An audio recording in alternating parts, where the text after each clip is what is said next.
우리에게 주시는 하나님의 말씀은 히브리서 11장 1절에서 3절까지의 말씀입니다. 우리 한 목소리로 합독하겠습니다. 믿음은 바라는 것들의 실상이요 보지 못하는 것들의 증거니 선진들이 이로써 증거를 얻었느니라. 믿음으로 모든 세계가 하나님의 말씀으로 지어진 줄을 우리가 아나니 보이는 것은 나타난 것으로 말미암아 된 것이 아니니라. 아멘. 자, 오늘부터 우리 히브리서 11장을 좀 살펴보도록 하겠는데요. 성경에는 우리 고린도전서 13장 하면 그거를 우리가 사랑장이라고 부르고, 고린도전서 15장 하면 부활장이라고 부르는 것처럼 히브리서 11장은 믿음장이라고 부르는 그런 성경장이 됩니다. 자, 이 히브리서 11장 1절, 2절 이 말씀은 제가 한 4년 전에 주일에 설교한 적이 있습니다. 오늘 이 히브리서 11장 1절에서 3절까지를 오늘과 다음 주일에 걸쳐서 두 번에 걸쳐서 하게 되는데요. 오늘 제가 말씀드리는 내용의 40%는 그 주일 선교와 좀 중복되는 것이고 60% 정도가 새로운 내용이 된다는 걸 미리 말씀드리면서 우리 히브리서 11장을 상고해 보도록 하겠습니다. 자, 우리 인류학자들이요, 세상에 알려져 있는 모든 종족들을 다 찾아가서 조사해보고 내린 결론이 있는데, 그 결론이란 모든 인간에게는 종교 본능이 있다라는 그런 결론을 내렸습니다. 우리같이 문명국가에 사는 사람들도 종교가 있고, 정말 미개한 나라에 사는 사람들도 종교가 있다는 거죠. 칼빈은 이것을 뭐라고 얘기하냐면 신의식이라고 했습니다. 그러니까 신적인 존재를 알아보는 지각이 있다는 거예요. 그러니까 우리 마음 가운데는 신성을 감지하는 어떤 본성이 있다는 겁니다. 근데 성경을 보시면 전도서에 그게 나와요. 하나님께서 사람에게 영원을 사모하는 마음을 주셨다는 그런 말씀이 전도서에 나옵니다. 그러니까 하나님께서 사람을 만드실 때 흙으로 몸을 만드시고 그 코에 생명을 불어넣으시니 그것이 사람이 되었다고 그랬거든요. 그러니까 하나님께서 인간을 창조하실 때는 다른 피조물과는 다르게 창조하셨어요. 인간에게는 다른 동물에게 없는 걸 주셨는데 그것이 바로 영이라고 하는 것입니다. 그래서 인간은 spiritual being이라고 하죠. 인간은 영적인 존재이기 때문에 영이신 하나님을 만나고 그분을 예배하는 관계 속에 있을 때만 참된 평안과 행복을 누릴 수 있도록 하나님께서 우리를 그렇게 창조하셨다는 거예요. 그리고 그것이 에덴 동산의 삶이에요. 에덴 동산에서 아담과 하와는 늘 하나님과 만나 대화를 나눴고 같이 거닐면서 하나님을 경배하는 그런 삶을 살았습니다. 그래서 그 에덴 동산을 지상낙원이라고 그러는 거죠. 거기에는 근심도 걱정도 없는 참된 평안과 행복이 있는 지상낙원. 그런데 그 관계가 죄로 말미암아 깨지게 됩니다. 그리고 인간은 에덴 동산에서부터 쫓겨나게 되죠. 실낙원하게 되는 거예요. 그때부터 인간은 불행한 삶을 살게 되는데, 먹고 마시고 입는 이런 문제들은 대개 다 해결이 되고 있지만 이 종교 본능의 충족만은 아직도 여전히 큰 문제로 남아있다고 하는 것입니다. 나는 누구인가? 인생은 무엇인가? 이런 질문들을 하다 보면 우리는 자연히 절대자인 하나님을 찾게 되죠. 그래서 종교가 시작된 겁니다. 근데 문제는 종교마다 그 구원의 길을 다르게 제시하고 있다는데 어려움이 있는 거죠. 자, 우리가 잘 아는 불교 같은 종교는 깨우침을 굉장히 중요하게 여기는 그런 종교입니다.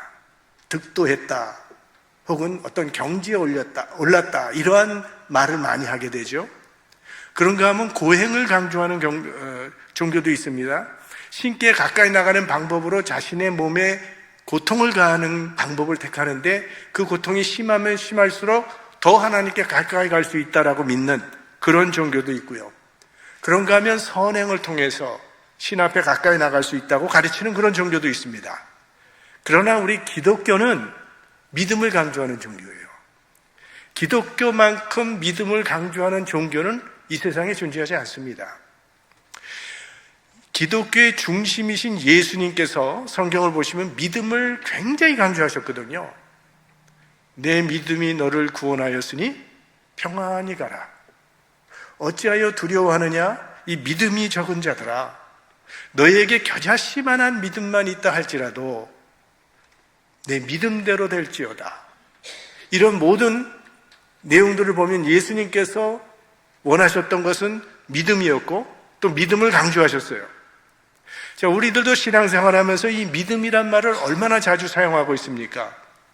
저 사람은 참 믿음이 좋다고, 아주 신실해. 저 사람은 좀 믿음이 약해. 우리 크리스찬을 가리켜 다른 말로 뭐라고 부릅니까? 크리스찬을 쉽게 믿는 사람이라고 부르거든요. 신자, believer. 그만큼 기독교는 믿음과 관계가 돼 있어요.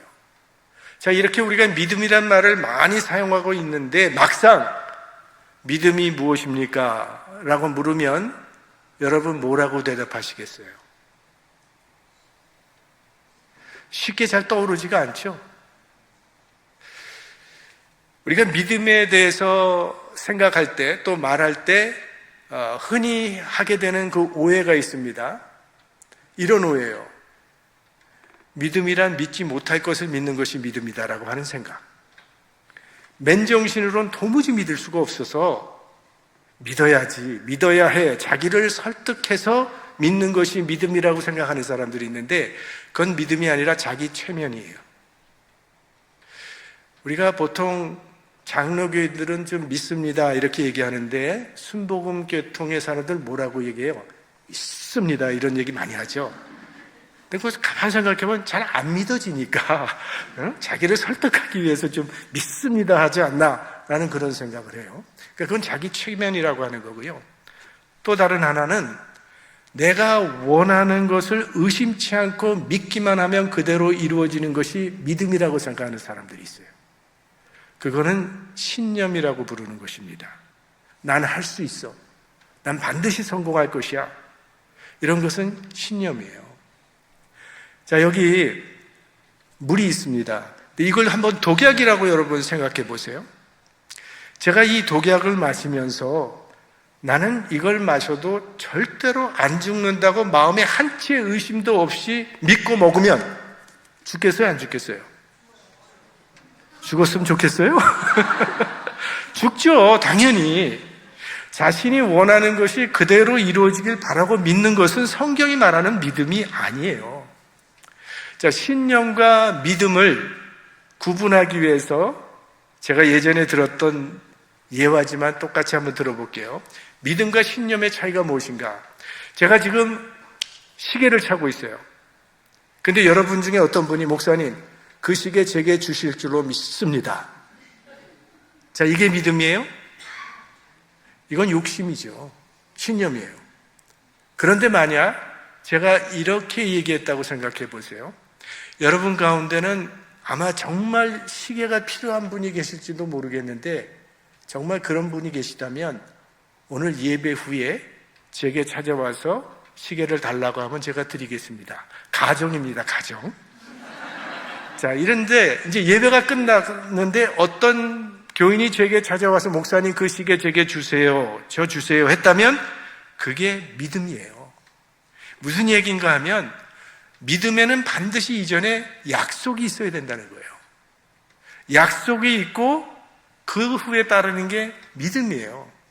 근데 하나님께서 우리에게 주신 약속이 있어요. 그게 바로 성경 말씀이에요. 그러니까 하나님의 약속인 성경 말씀을 의심치 않고 신뢰하며 받아들이고 믿는 그것이 성경이 말하는 믿음입니다. 자, 예수님께서 우리들에게 구하라 그리하면 주실 것이라고 약속하셨죠? 그래서 그 약속을 믿고 기도하는 거예요. 그게 믿음이라니까요. 그러니까 아무거나 믿고 싶은 대로 믿는 게 믿음이 아니라 성경 말씀대로 믿는 것이 믿음이라는 거예요.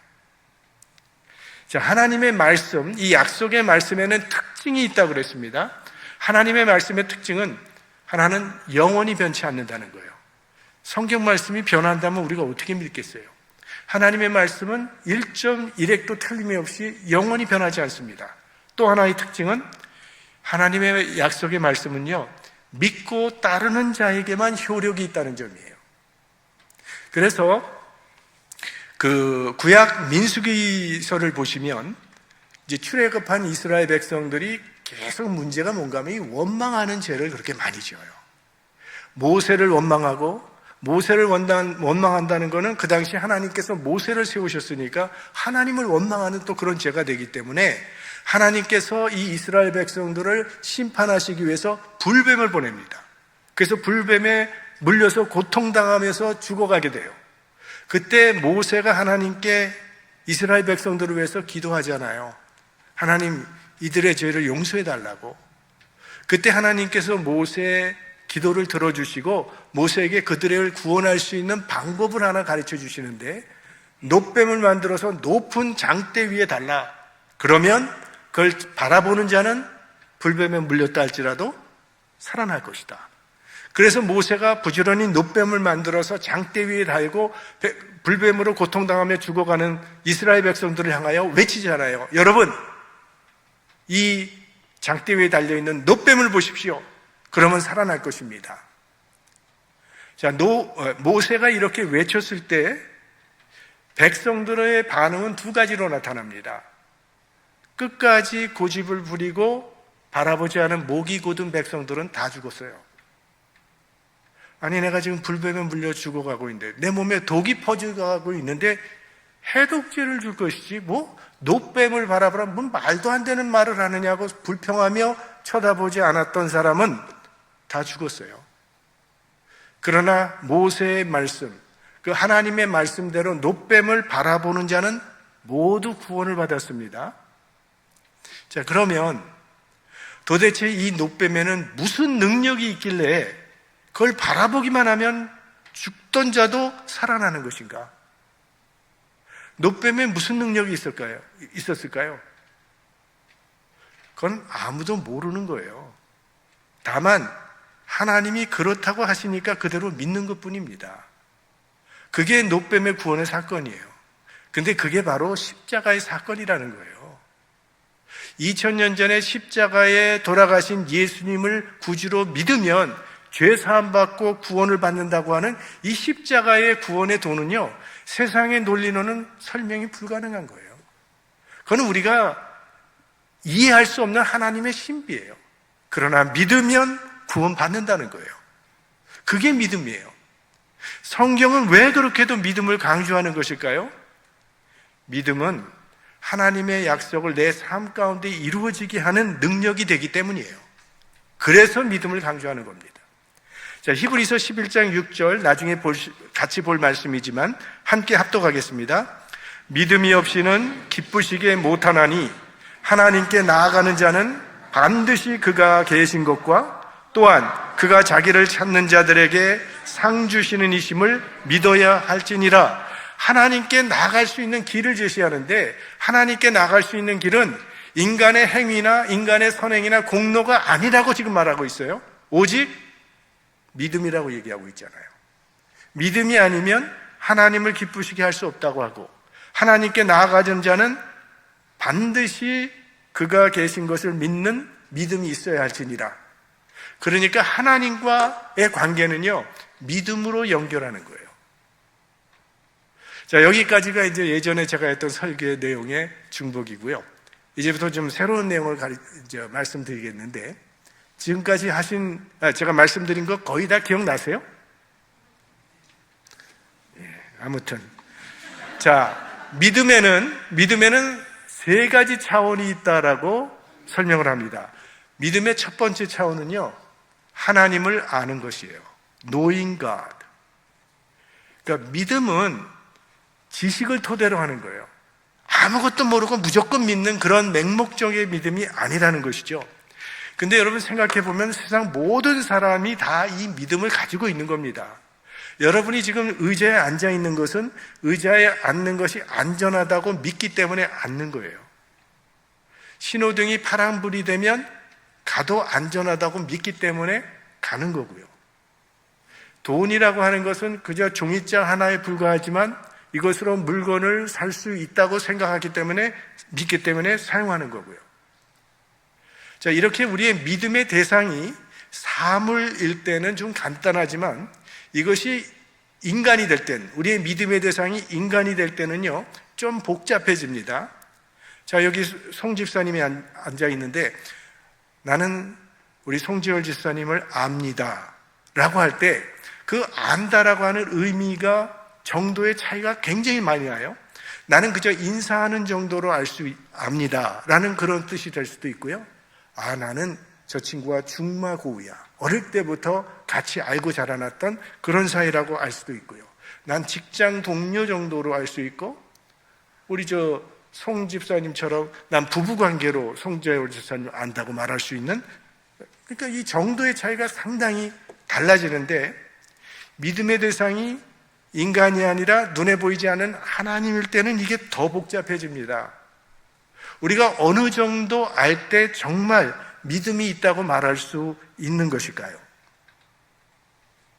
한 철학자가 사색을 하다가 절대자는 반드시 존재한다라고 하는 당위성을 발견했어요. 자, 그런 지식은 그 사람을 구원할 수 있는 지식이 될 수는 없다는 거예요. 그건 그저 객관적인 지식이에요. 성경에서 안다라고 할 때는요, 이 안다라고 하는 단어가 좀 특별한 의미를 가지고 있습니다. 그게 제일 처음 나오는 것이 창세기 4장 1절입니다. 다 같이 보겠습니다.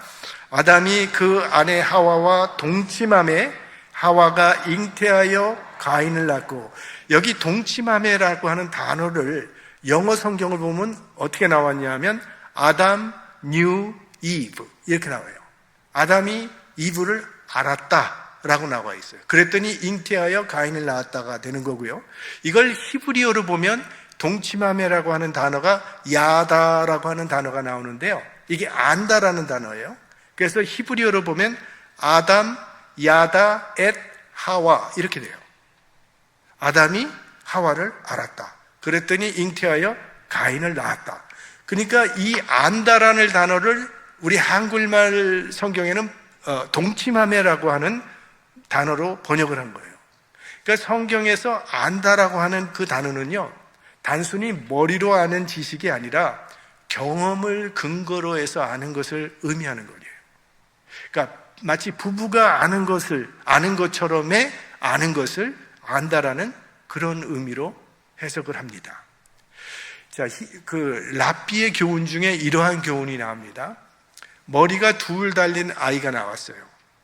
그러면 이거는 아이가 하나냐, 아이가 두 명이냐, 어떻게 알 수 있느냐 할 때 랍비들은 뭐라고 얘기하냐면, 한 아이의 머리를 때렸을 때 다른 아이도 울면 그건 한 몸이라는 거예요.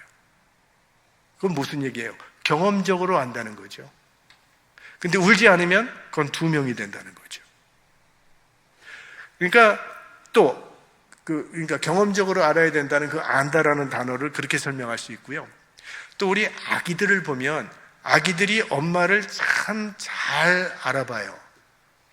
그래서 다른 사람이 안아주면 좀 낑낑거리고 울다가 자기 엄마가 안아주면 굉장히 편안해하고, 또 엄마가 웃어주면 아이가 엄마를 보고 좋다고 해요. 그때 사람들은 저 아이가 엄마를 안다라고 그렇게 얘기를 하죠. 그러면 그 아기가 엄마를 안다라는 얘기를 할 때 그게 무슨 의미예요? 엄마의 이름을 안다는 얘기입니까? 엄마의 나이를 안다는 얘기입니까? 그런 뜻이 아니죠. 그저 엄마를 체험적으로 안다라고 하는 그런 뜻이 되는 거죠. 자, 그렇다면 우리가 예수님을 안다라고 하는 그 의미는 무엇인가 하는 거죠. 분명히 안다라고 하는 단어 속에는 경험적이고 인격적인 것이 포함되는 겁니다. 예수님께서 예루살렘에서 태어나셨고, 나사렛에서 자라셨고, 12제자가 있었고, 많은 기적을 베푸셨고, 이런 것들은요, 예수님을 안다라는 단어로 지금 성경에서 말하는 안다고 할 수는 없는 거예요. 좀 더 체험적인 고백이 필요한 거죠. 그러니까 예수님을 아는 것 가운데 가장 핵심이 되는 사건이 두 개입니다. 하나는 십자가, 또 하나는 부활 사건이에요.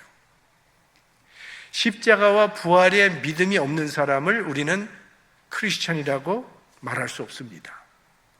여러분, 신학자 가운데는요, 예수님의 십자가나 부활을 부정하는 신학자들도 굉장히 많습니다. 정말 세계적인 신학자 중에서도 예수님이 누굽니까 하면 He's a good man 이렇게 얘기하는 신학자가 얼마나 많은지 몰라요. 예수님에 대해서 아무리 지식이 많다고 할지라도 십자가와 부활이 빠지면요, 그건 아무 소용이 없어요. 기독교의 핵심은 십자가와 부활이기 때문에. 우리 예수 그리스도의 생애는 사복음서에 기록이 되어 있지 않습니까? 그런데 여러분들이 그 사복음서를 읽어보시면요, 예수님의 그 마지막 일주일, 고난주일에 사복음서가 거기에 핵심을 맞추고 많은 분량이 그걸 위해서 쓰여진 것을 여러분들이 금방 발견하게 될 겁니다. 이 사복음서의 약 3분의 1에 해당하는 그 분량이 그 일주일간에 있었던 일, 십자가와 부활이 있는 그 분량으로 돼 있어요. 거기에 집중이 돼 있어요. 요한복음 같은 책은요, 거의 절반가량이 요 일주일에 예수님께서 무슨 말씀을 하셨으며 무슨 일을 행하셨는지 그게 그때 기록되어 있어요. 예수님의 탄생은 이 사복음서 중에 두 복음서에만 기록되어 있습니다. 마태복음과 누가복음. 그러나 예수님의 십자가와 부활 사건은요, 마태, 마가, 누가, 요한 사복음서에 다 기록되어 있어요. 그렇게 중요한 사건이라는 거예요. 그러니까 예수님을 믿는다고 하는 것이 무엇을 의미하는 것이냐? 예수님의 가르침을 배운다는 이야기냐? 예수님을 본받는다는 이야기냐? 예수님처럼 살아본다는 이야기냐? 아니면 예수님을 존경한다는 이야기냐? 이거 다 소중한 일이죠. 하지만 그것만으로는 그리스도인이라고 할 수가 없다는 거예요.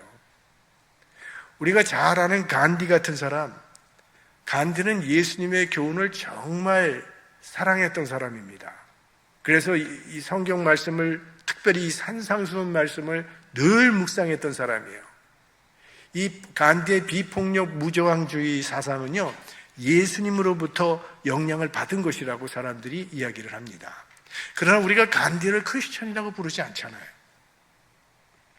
예수님의 위대한 인격, 예수님의 그 아름다운 생활을 나도 좀 본받고 살고 싶다고 그렇게 살아가고자 하는 사람들도 있습니다. 그러나 예수님의 생활을 본받는다고 우리는 그 사람을 크리스천이라고 부르지는 않습니다. 그렇다면 어떤 사람을 크리스천이라고 부르는 것인가? 예수 그리스도의 십자가의 능력으로 구원받는다는 걸 믿는 사람, 그 사람이 크리스천이에요. 예수님의 십자가 죽음이 나를 위한 사건임을 믿고 예수 그리스도의 십자가로 말미암아 나는 죄사함 받고 구원받는다고 믿는 그 믿음을 통해서 예수 그리스도와 생명적인 관계가 맺어질 때 그 사람을 크리스천이라고 부르는 거예요. 그러니까 십자가를 어떻게 보느냐, 거기에 핵심이 있는 겁니다. 왜? 십자가 안에 구원이 있기 때문에. 그거 믿는 사람이 바로 예수 믿는 사람이에요. 십자가와 부활이라 그랬죠? 그러면 부활을 믿는다는 건 무엇을 의미하는 것이냐? 영생을 믿는 겁니다. 죽음으로 끝나는 것이 아니라 죽음 이후에 영원한 하나님의 나라가 있다라는 걸 믿는 거예요. 부활을 믿는다는 것은. 그 다음에 육체의 부활을 믿는 것입니다. 예수 그리스도가 부활하신 것처럼 우리들도 주님과 같이 부활하게 된다는 것을 믿는 거예요. 그래서 예수님을 부활의 첫 열매라고 부르고 있지 않습니까? 자, 이렇게 예수 그리스도의 십자가와 부활을 믿는 사람, 이 사람이 크리스천이라는 거예요.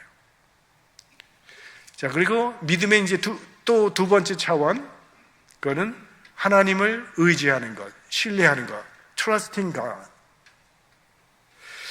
자, 이 신뢰한다는 것은 어린아이의 부모를 향한 마음, 이게 신뢰죠. 어린아이는 부모를 신뢰할 만한 존재로 믿습니다.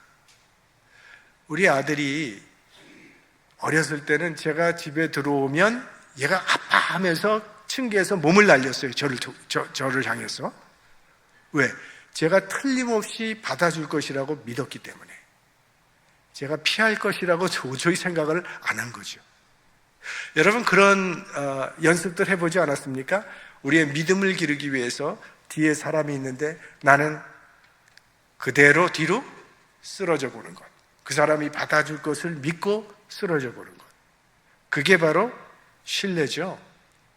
오늘 우리가 찬양팀과 함께 찬양을 했지만 두려워 말라라고 하는 그 가사, 성경에 가장 많이 나오는 명령이 바로 두려워 말라라고 말씀을 드렸어요. 뭐 거룩하라, 사랑하라, 그런 것보다도 훨씬 두려워 말라라는 명령이 더 많이 나옵니다. 두려워하는 게 뭐 그렇게 큰 죄가 되겠어요? 그럼에도 불구하고 성경이 두려워 말라는 이야기를 그렇게 매번 반복하는 이유는요, 하나님의 뜻을 따르는데, 그리고 하나님을 신뢰하는데 가장 큰 장애물이 바로 두려움이기 때문이에요. 두렵기 때문에 신뢰하지 못하고, 두렵기 때문에 하나님의 뜻을 따라가지 못하는 거예요. 어떤 상황 가운데서도 변함없이 하나님을 의지하고 신뢰하는 것이 믿음이라는 거예요. 자, 우리가 성경의 고난의 인물 하면 욥을 들잖아요. 욥이 모든 것을 다 잃어버렸을 때 그가 했던 욥기 1장 21절의 말씀, 주신 자도 여호와시요 취하신 자도 여호와시오니 여호와의 이름이 찬송을 받을지어다. 다 잃어버리고도 하나님을 신뢰하는 것에는 변함이 없었다는 거죠. 그 다음에 그 느부갓네살 왕이 금신상을 세워놓고 사람들에게 절하라고 우상 숭배를 강요했을 때 다니엘의 세 친구들은 그 금신상에 절하지 않았죠. 그랬더니 느부갓네살 왕이 그들에게 협박을 했습니다. 이 금신상에 절하지 아니하면 풀무불 속에 집어던지겠다고. 그때 사드락, 메삭, 아벳느고가 뭐라고 얘기를 합니까? 왕이 우리를 풀무불 속에 집어던진다 할지라도 하나님께서 능히 우리를 건져내실 것으로 믿습니다. 그리고 그 다음에 나오는 말씀이 너무나도 유명한 말씀이죠. 함께 볼까요? 그리 아니하실지라도 왕이여 우리가 왕의 신들을 섬기지도 아니하고 왕의 세우신 금신상에게 절하지도 아니할 줄을 아섭소서. 그러니까 어떤 가운데서도 하나님이 우리를 책임져 주실 것이라고 신뢰하는 믿음이 있었다는 거예요. 이 안에는 하나님의 사랑을 의심치 않는 그런 믿음도 있었다고 볼 수 있는 것이죠. 자, 여기서 우리가 믿음과 미신의 차이를 생각해 볼 수 있어요. 미신이라는 것은 내가 신을 달래는 겁니다. 내가 신을 얼려서 내가 원하는 것을 받아내는 것이 그게 미신이에요. 내가 정성을 들여서, 내가 노력을 해서, 내가 물질을 들여서 나의 욕망을 이루고자 하는 게 그게 미신이에요. 그래서 미신은 신을 자기의 욕망의 도구로 삼아버리는 거죠. 그러니까 신을 나의 뜻대로 끌어내려버리는 것이 그게 미신이에요. 그런데 믿음은 뭔가 하면 하나님의 뜻에 나의 뜻을 맞춰가는 거예요. 미신이 신의 마음을 변화시키는 거라면 믿음은 하나님을 변화시키는 것이 아니라 나를 변화시키는 것이 믿음이라는 거예요. 그래서 미신은 100년을 믿어도 나에게는 아무런 변화가 일어나지 않습니다. 그러나 믿음이라고 하는 것은 내가 변화되는 거예요. 끊임없이 자기를 부인하면서 나를 변화시켜가는 것이 믿음이에요. 그게 바로 성화라는 것이죠. 자, 믿음의 세 번째 단계, 3차원, 하나님을 순종하는 것, obeying God. 이 히브리서 11장이 가장 강조하는 부분이 바로 이 부분입니다. 하나님을 순종하는 차원. 야고보는 행함이 없는 믿음을 죽은 믿음이라고 했어요. 그리고 야고보는 귀신의 믿음을 예로 들었습니다. 자, 야고보서 2장 19절 말씀 함께 봅니다. 네가 하나님은 한 분이신 줄을 믿느냐? 잘 아는도다. 귀신들도 믿고 떠느니라. 자, 야고보는 귀신도 믿음이 있다고 분명히 얘기하고 있죠? 무슨 믿음이 있습니까? 지금 귀신에게? 하나님이 한 분이신 줄을 아는 믿음이 있다 그랬어요. 그러니까 참신을 믿는 믿음이 있었어요. 예수님이 이 땅에 오셨을 때 예수님의 정체를 가장 빨리 알아챈 것이 바로 귀신이었어요. 사람들은 몰랐어요. 근데 귀신은 당신은 하나님의 아들이시니다 하면서 엎드려 절을 했던 그런 이야기들이 성경에 많이 나오지 않습니까? 이거 보면 귀신이 사람보다 나은 거예요. 왜? 지금도 수많은 사람들이 예수님을 하나님의 아들로 믿지 않고 있습니다. 그러나 귀신은 예수님이 하나님의 아들이라는 걸 믿었어요. 그런데 그거는 지식적 믿음이죠. 왜? 그 믿음대로 자신을 예수님께 드리지도 않고 맡기지도 않고 따르지도 않는 머리로만 하는 믿음이니까. 또 귀신은 감정도 있어요. 떨었다고 했어요. 왜 떨었겠어요? 하나님 앞에서? 심판당할 것을 알기 때문에 떨었어요. 두려워서. 그런데 귀신에게 절대적으로 부족한 것이 나타나는데 회개하는 결단이 없어요. 지식도 있고 감정도 있는데 행동하는 결단이 없다니까요. 그러니까 지식과 감정만으로는 온전한 믿음이 될 수 없다는 거죠. 행동하는 결단이 반드시 필요하다는 거예요. 그래서 믿음을 온전케 하는 것은 순종입니다. 성경에 나오는 믿음의 사람들은요, 모두 하나님께 순종하는 삶을 통해서 그들의 믿음을 입증했던 사람들이에요. 하나님께서 아브라함에게 이르시되 너는 본토 친척 아비 집을 떠나라. 그러면 내가 너를 복의 근원으로 삼을 것이다 라는 말씀을 하셨어요. 그때 아브라함은 그 하나님의 말씀을 믿었습니다. 그리고 하나님의 말씀대로 이루어질 것이라고 추호도 의심하지 않고 믿었어요. 그런데 떠나려고 하면 버릴 게 너무 많은 거예요. 갈 길이 너무 험한 거예요. 그러나 믿기 때문에 순종했습니다. 만약 아브라함이 하나님의 말씀을 믿는다고 말은 하면서도 떠나지 않았다면 그의 믿음은 온전한 믿음이라고 할 수 없는 것이죠. 우리가 왜 아브라함을 믿음의 조상이라고 부르는가? 그는 믿음대로 순종했기 때문에. 자, 모세는 80세의 미디안 광야에서 하나님의 부르심을 받게 됩니다. 그때 모세는 아내가 있었고 자녀가 있었어요. 그의 장인 이드로는 부자였습니다. 그는 그대로만 있었으면요, 안락한 여생을 즐기다가 죽을 수 있었어요. 그런데 하나님의 명령에 순종하기 위해서 당시 최강대국인 애굽의 바로와 단신으로 맞섰어요. 그는 하나님의 부르심에 순종하기 위해서 안락한 노후를 버렸던 사람이에요. 그게 모세의 믿음이었다는 거죠. 베드로는 예수님께서 부르실 때 그의 그물과 배를 버리고 떠났다 그랬어요. 순종을 통해서 그의 믿음이 입증된 것이죠. 사도 바울은 다메섹 돌상에서 주님의 부르심을 받았을 때 자기의 알고 있던 모든 지식을 배설물로 버렸다고 그랬어요. 그 역시 그런 순종하기 위해서 모든 것을 버린 그의 믿음을 그 순종을 통해서 입증됐다라고 얘기할 수 있는 것이죠. 자, 이 믿음 생활에 반드시 필요한 것이 그러니까 행동하는 결단이라는 거예요. 하나님의 말씀을 들었으면 그 말씀대로 순종하는 결단이 반드시 있어야 된다는 거예요. 그래야 그 믿음이 온전한 믿음이 된다는 거죠.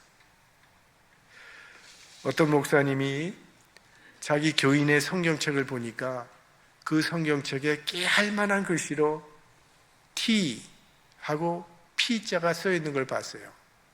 T자는 빨간 펜으로 써 있고 P자는 파란 펜으로 써 있는 것을 보고 목사님이 의아해서 물어봤답니다. 성도님이 T자하고 P자가 무슨 뜻입니까? 했더니 그 성도가 대답하기를 T는 try라는 뜻이고요, P는 proven이라고 하는 뜻입니다. 즉 하나님의 말씀대로 실천해 봤더니, try 해봤더니 약속대로 되더라. proven. TP가 쫙 써져 있는 걸 봤다는 거예요. 그러니까 하나님의 말씀은 순종할 때 우리 삶에 살아 역사하게 된다는 거죠. 그러니까 살아계신 하나님을 경험하는 가장 좋은 길 중에 하나는 하나님의 말씀대로 순종하는 것입니다. 이 히브리서 11장에 나오는 모든 믿음의 사람들은요, 말씀에 순종함으로 자신들의 믿음을 입증한 사람이고, 순종을 통해서 하나님의 능력을 체험한 믿음의 사람들이에요. 우리들도 하나님을 더 깊이 알아가고 더욱 하나님을 신뢰하고 또 하나님의 말씀에 순종하는 믿음의 사람들로 자라갈 수 있기를 우리 주님의 이름으로 축원합니다.